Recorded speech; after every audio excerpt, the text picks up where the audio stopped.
Hi everyone, this is Umar और आप सभी का स्वागत है आज की इस नई क्लास में, जिसमें हम क्लास 12 की हिस्ट्री बुक के सेकंड पार्ट, जिसका पहला अध्याय यात्रियों के नज़रिए, समाज के बारे में उनकी समझ, लगभग 10वीं से 17वीं सदी तक के टॉप 50 एमसीक्यूज़ को हल करेंगे।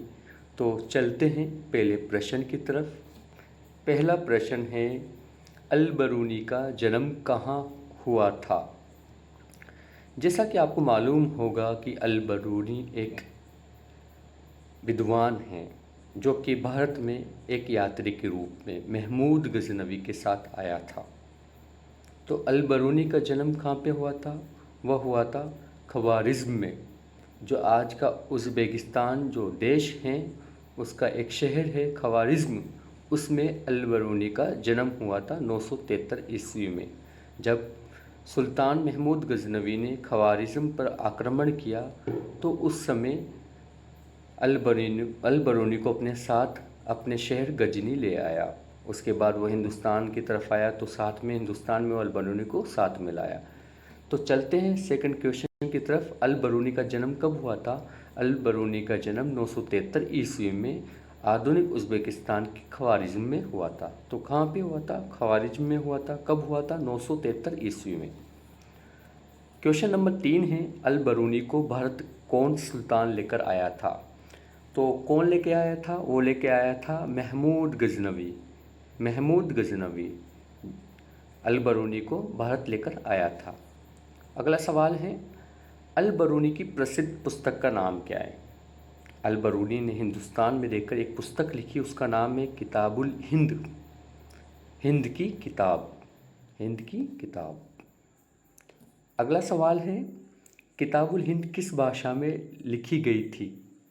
किताबुल हिंद असल में अरबी भाषा में लिखी गई थी। किस भाषा में लिखी गई थी? अरबी भाषा में लिखी गई थी। डियर्स, लाइट जा चुकी है, आप थोड़ा सा ख्याल रखें। अगला सवाल है, अल बरूनी ने अपनी रचनाओं में किस भाषा का प्रयोग किया था? अल बरूनी ने अपनी रचनाओं में अरबी भाषा का प्रयोग किया था। किस भाषा का प्रयोग किया था? अरबी भाषा का। अगला सवाल है, किताबुल हिंद कितने अध्यायों में विभाजित है? किताबुल हिंद दरअसल 80 अध्यायों में विभाजित है। किताबुल हिंद के रचयिता कौन है? वो है अल बरूनी, जो कि सुल्तान महमूद गजनवी के साथ हिंदुस्तान आया था। अगला सवाल है, हिंदू शब्द किस भाषा से लिया गया? हिंदू असल में फ़ारसी भाषा से लिया गया। फ़ारसी भाषा से लिया गया। ऑप्शन सी करेक्ट आंसर है। अगला सवाल है, पतंजलि के व्याकरण ग्रंथ का अरबी अनुवाद किसने किया था? पतंजलि की व्याकरण ग्रंथ का अरबी अनुवाद किसने किया था? वो किया था अल बरूनी ने। किसने किया था? अल बरूनी ने। Option A. अगला सवाल है, अल बरूनी यूनानी भाषा का जानकार था या नहीं? अल बरूनी यूनानी भाषा का जानकार नहीं था। ऑप्शन बी, नहीं था। यानी कि उसे यूनानी भाषा नहीं आती थी, जबकि अरबी आती थी, हिब्रू आती थी, फारसी आती थी, संस्कृत आती थी, लेकिन यूनानी नहीं आती थी।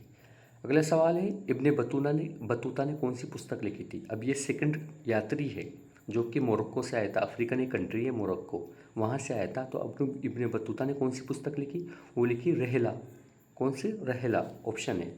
अगला सवाल है, इब्ने बतूता ने अपनी पुस्तक किस भाषा में लिखी थी? इब्ने बतूता ने अपनी पुस्तक अरबी भाषा में लिखी थी, क्योंकि ये भी अरबिक प्रश्न था, यानी अरबी मूल का था। Option B. अगला सवाल है, इब्ने बतूता का जन्म कहाँ पे हुआ था? इब्ने बतूता का जन्म हुआ था तेंजियर। यहाँ पे तंजा लिखा हुआ है, वो गलत है, वो तेंजियर है। मिसटाइप, आई एम सॉरी। तो तेंजियर मोरक्को का एक शहर है तेंजियर, वहाँ पे उसका जन्म हुआ था। Option C. अगला सवाल है, इब्ने बतूता सिंध कब पहुँचा? इब्ने बतूता सिंध 1333 ईस्वी में पहुँचा। कब पहुँचा? 1333। Option B. सवाल नंबर 16 है, किस शासक ने इब्ने बतूता का न्यायाधीश नियुक्त किया था? इब्ने बतूता जब हिंदुस्तान आया था तो उस वक्त दिल्ली की जो सल्तनत थी वो मोहम्मद बिन तुगलक के हाथों में थी। तो उसने इब्ने बतूता को दिल्ली का गाजी बनाया, न्यायाधीश बनाया। Option C. अगला सवाल है, इब्ने बतूता को किस देश में दूत बनाकर भेजा गया था? तो भेजा गया था चीन, यानी मोहम्मद बिन तुगलक ने इब्ने बतूता को चीन में अपना दूत बनाकर भेजा गया था मंगोल शासक के पास। अगला सवाल है, इब्ने बतूता के चीन विवरण की तुलना किस यात्री से की जाती है? वो की जाती है मार्को पोलो से। किससे की जाती है? मार्को पोलो से।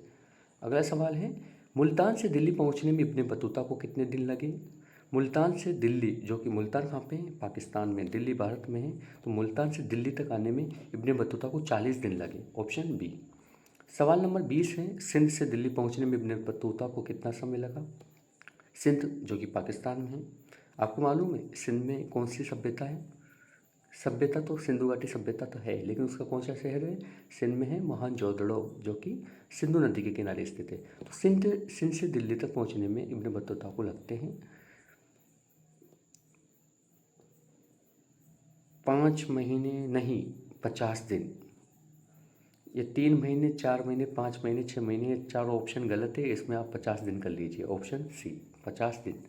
अगला सवाल है, अब्दुल रज़ाक समरकंदी ने भारत की यात्रा कब की थी? अब्दुल रज़ाक समरकंदी ने भारत की जो यात्रा की थी वो 1440 में की थी, विजयनगर साम्राज्य में, जो कि दक्षिण भारत में है। Option B. अगला सवाल है, शेख अली हाजिन भारत कब आया था? तो शेख अली हाजिन 1740 के दशक में आया था।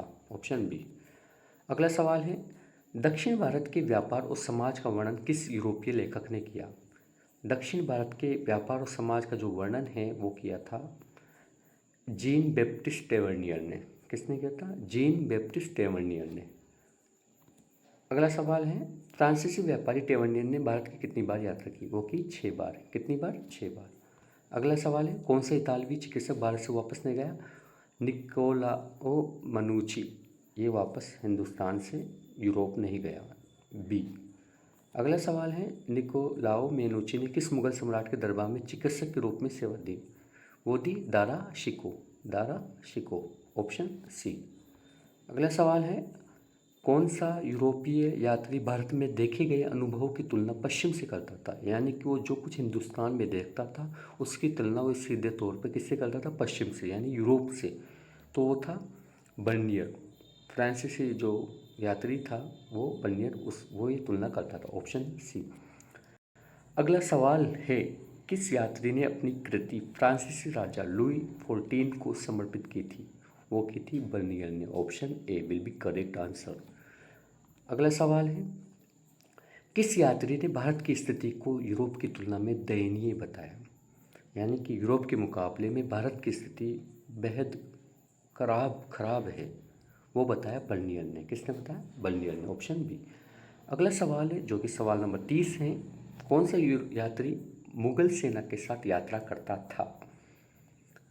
तो कौन था वो था बर्नियर। मुगल सेनाओं के साथ जाता था बर्नियर। तो ऑप्शन सी। अगला सवाल है, बर्नियर के कार्य फ्रांस में कब प्रकाशित हुए थे? बर्नियर के कार्य फ्रांस में 1770 से 71 के बीच में प्रकाशित हुए थे। Option B. अगला सवाल है, 1770 से 1725 के बीच बर्नियर की कृति जो उसकी राइटिंग्स है फ्रांसीसी में कितनी बार पुनः मुद्रित हुई? रिपब्लिश होना, पब्लिश रिपब्लिश, वो ही 8 बार। Option C. अगला सवाल है, अपवित्रता की मान्यता को किस विदेशी विद्वान ने अस्वीकार किया था? अपवित्रता मतलब जाति में किसी को उसकी जात की बुनियाद पर नीच ठहरा देना, यानी अपवित्र ठहरा देना। तो इसकी मान्यता को किसने रद्द किया, किसने अस्वीकार किया? वो किया अल बरूनी ने। अगला सवाल है, प्राचीन फारस में कितने सामाजिक वर्गों को मान्यता प्राप्त थी? वो थी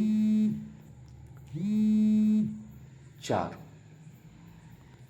अगला सवाल है, अल बरूनी के अनुसार जाति व्यवस्था में अपवित्रता की अवधारणा किसके विरुद्ध थी? वो थी प्रकृति के। Option C. सवाल नंबर 36 है, किस विदेशी यात्री ने नारियल और पान का वर्णन किया? वो किया इब्ने बतूता ने। किसने किया? इब्ने बतूता ने। अगला सवाल है, इब्ने बतूता ने किस शहर को सबसे विशाल और घनी आबादी वाला बताया? दिल्ली को बताया ऑब्वियसली। Option C.